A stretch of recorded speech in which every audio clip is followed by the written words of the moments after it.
are some mind-blowing facts that could change our view of the world. Story 1. At one point, the human population was between 1,000 and 10,000.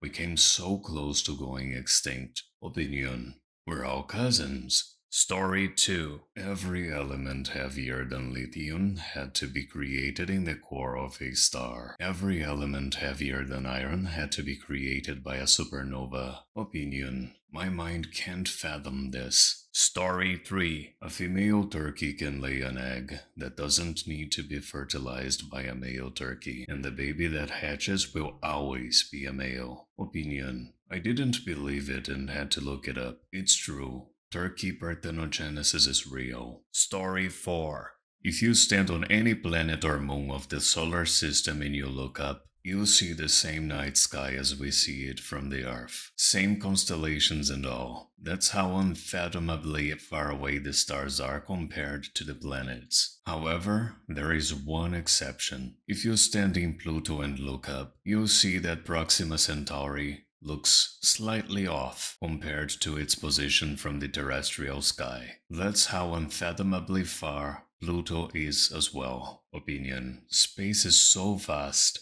that stuff we think of as close is really absurdly distant. Story 5. You always have more knowledge than you can put into words. Michael Polanyi. You can never fully articulate, for example, all of the knowledge that you rely on in order to ride a bicycle. There is always some remaining knowledge that you're leaving unspoken. Polanyi's book Personal Knowledge blew my mind. Edit.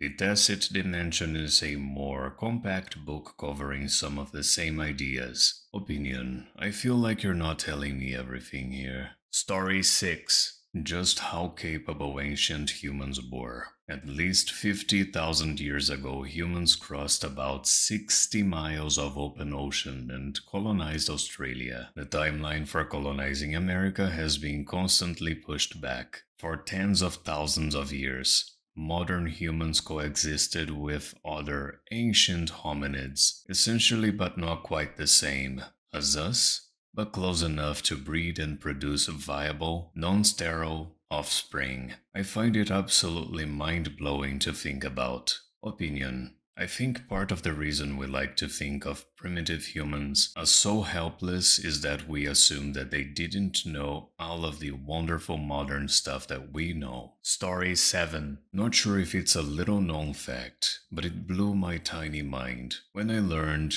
that there have been sharks on Earth for longer than there have been trees. Opinion. And the dinosaurs evolved in a world where there was no grass and no flowers. Both grasses and flowering plants first appeared toward the end of the age of dinosaurs. Story 8. Babies can literally get unalived from a lack of love. Human touch, cuddles, hugs, nuzzles. Opinion. We also didn't give babies anesthetics for surgery and the like for the longest time because we thought they couldn't feel anything. Turns out, like everyone else, they can. Story 9. Mammoths still roamed when the pyramids were built. Opinion. Well, yeah, but only on one island, and they were tiny mammoths. Story 10. There are more stars in the universe than there are grains of sand on planet Earth. The follow-up used to be that there are more atoms in a grain of sand than there are stars in the universe. But recent research has shown you need a whole gram of sand to have as many atoms as there are stars in the universe. Opinion. I also like the fact that there are more nerve connections in the brain than stars in the universe. Story 11. The US military, through much trial and effort, has determined a minimum intelligence level required to comprehend and perform the most basic tasks through boot camp like folding your clothes neatly, paying attention to fold points and creases, and storing them neatly in your locker, how to lace your shoes, how to assemble your battle equipment, etc. And 10% of the US population fails to meet this minimum level. Opinion. And they vote. Story 12. Not little known, but perhaps less thought about or internalized. Large amounts of children were born from most families in the past due to a horrible rate of infant unaliving. Nearly everyone had outlived one or more of their children. That's horrifying. What we consider the most basic medical science we teach our young children has saved countless lives and families. Wash your hands, please. Opinion. That's also why the life expectancy was so low. If you made it to adulthood, you were set. However, the high infant and even childhood unaliving rates made the average life expectancy really low. Story 13. Experiment suggests that subconscious parts of our brain start sending signals to perform actions well before the conscious parts of our brain makes the decision to do it. Sometimes it's a few microseconds earlier, sometimes it can be minutes, depending on what's being done and what prep is needed. The implication is that decisions are actually made at the subconscious level, and what we think of as the conscious process of making a decision may actually be more like justifying a decision. This is backed up by split brain experiments, where epileptics have had the two halves of their brain severed and unable to communicate. They would put up a partition and hold up a sign asking one half to pick up a pencil. Then they would ask the other half, which controls speech, why they did it, and they would quickly come up with sometimes ludicrous rationales for why they did it.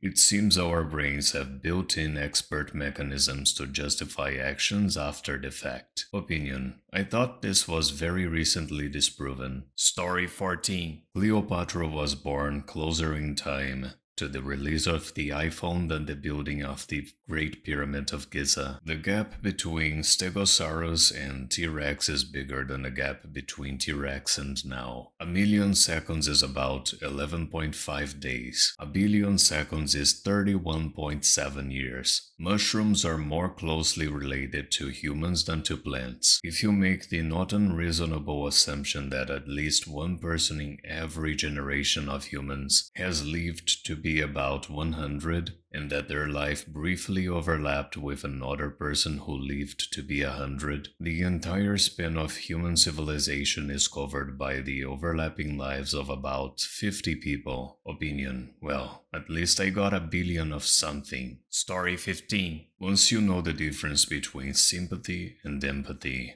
you will notice that tons of people lack empathy. Let me illustrate with an example. If I told a group of people I was sad because I lost my dog, a decent amount of people would feel sorry for me. If I told the same group of people I was depressed because my goldfish is gone, fewer people would feel sorry for me. It's an effing goldfish. So what? This is the fundamental difference between sympathy and empathy. If you feel sorry for me when my dog is gone, but not when my goldfish is gone, you are not being empathic when my dog is gone. Just sympathetic. It's likely you feel sorry for me because you imagine how you would feel if your dog was gone, and projecting those feelings on me. True empathy means acknowledging and valuing emotions, even when you do not understand them. People with empathy don't compare my emotions to how theirs would be in my situation. They can acknowledge my feelings without sharing them. Opinion. Nah man, if you told me you had a dog and a goldfish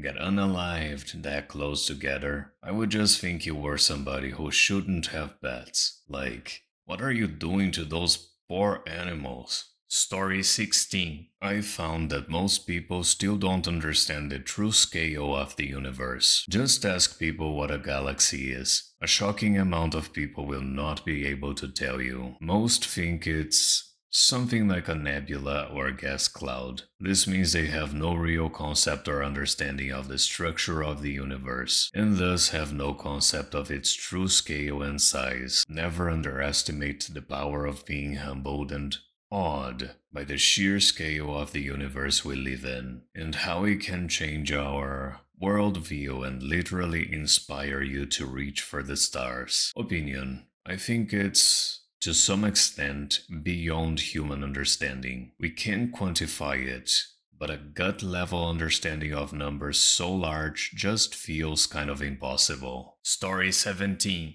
Ignaz Semmelweis, the father of hand hygiene and infection control. Long story short, he was an obstetrician in the mid 1800s. At the time, there was a high rate of babies and mothers losing their lives at birth. He and other doctors would take them from delivery to the morgue to perform autopsies, back and forth all day. For a while, they couldn't figure out what was causing it. They thought it was some kind of miasma, epidemicity, or the will of providence. Apart from bloodletting, there was no cure. Semmelweis made the connections and the idea of unaliving particles, aka the beautiful start of germ theory, and enforced hand washing before and between procedures. In just 1 year, there was a major decrease in maternal unaliving. His work was not appreciated at this time. Unfortunately, a lot of professionals thought he was crazy for coming up with such an idea. He could not tolerate the criticism and suffered regularly from depression, paranoia, rage, and forgetfulness. He spent his final years in a mental asylum and was gone by 1865. This man changed the world. Opinion. Midwives had been washing their hands for thousands of years and had been burned at the stake for centuries. Semmelweis learned hand washing from observing the habits of the midwives. Story 18. Light is the fastest thing we can observe. Light is slower than we think it is. Looking at the stars is looking at the past. It takes 4 years for the light from the nearest solar system to reach the Earth. The light from the Andromeda galaxy left before humans were a distant species. Andromeda is the closest galaxy to our own. Opinion. Anything related to time and space is extremely humbling. Story 19. The suburban population of the United States makes up more than 50% of the total, somewhere between 52 and 56% according to various measures, and growing relatively speaking. That alone explains a lot of US politics because it's based on a suburban understanding of the world. It's a huge part of the pushback of urban city growth. The suburbanites can't see themselves riding a bus or a bike and never could. They see those as a diminishing value of things they hold dear, like easy access to the city core, whereas those of us who live in the urban core want these things as higher quality of life and find that cars limit growth. The suburbs see the city as the place where you have to house the undesirables because they could never imagine a homeless person making it in their suburb. Simultaneously, plenty of homeless come from the suburbs to the cities since that's where they are from, and suburbs are so hostile. Editors of the local news live in the suburbs and take on those views, while being so out of touch with the actual city population and city culture. I think about this a lot. Opinion.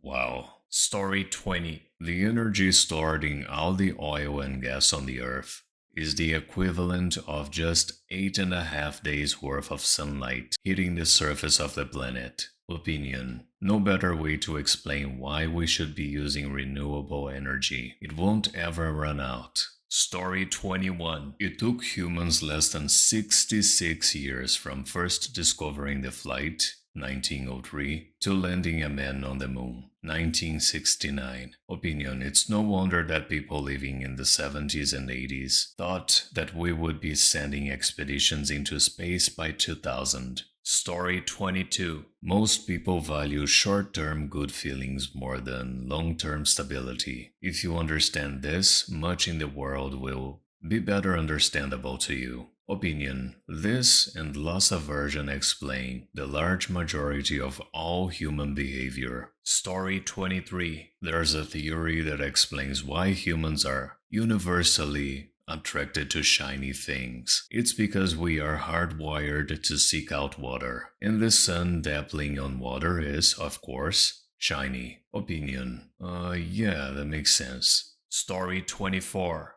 Gravity causes an attraction between objects with mass and work across vast distances. People have mass, which means we're all slightly attracted to each other. When I wave my arm like I'm doing now, I'm moving the atoms in your body, wherever you happen to be. Opinion. Stop. I'm trying to sleep. Thank you so much for watching. Don't forget to like, subscribe, and activate the bell button to receive notifications to my latest videos.